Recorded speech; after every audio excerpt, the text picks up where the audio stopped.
সশস্ত্র বাহিনী দিবস উপলক্ষে শিখা অনির্বাণে শ্রদ্ধা নিবেদন করেছেন রাষ্ট্রপতি মোহাম্মদ আব্দুল হামিদ ও প্রধানমন্ত্রী শেখ হাসিনা। সকাল ৮টার দিকে রাষ্ট্রপতি ও প্রধানমন্ত্রীর পক্ষে তাদের সামরিক সচিবরা পুষ্পার্ঘ্য অর্পণ করেন। তিন বাহিনীর একটি চৌকস দল এ সময় সামরিক কায়দায় অভিবাদন জানায়। বিউগলে বাজানো হয় করুণ সুর।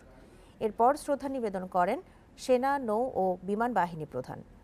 সশস্ত্র বাহিনী দিবস উপলক্ষে সারা দেশে সেনানিবাস, নৌ ঘাঁটি ও স্থাপনা, বিমান বাহিনী ঘাঁটি সহ তিন বাহিনীর অধীনের বিভিন্ন স্থাপনায় নানা কর্মসূচি নেওয়া হয়েছে।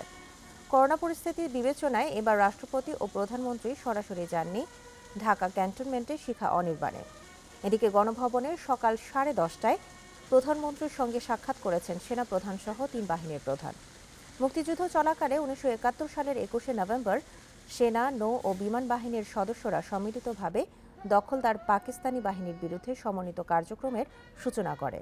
প্রতি বছর দিনটি সশস্ত্র বাহিনী দিবস হিসেবে পালন করে বাংলাদেশ।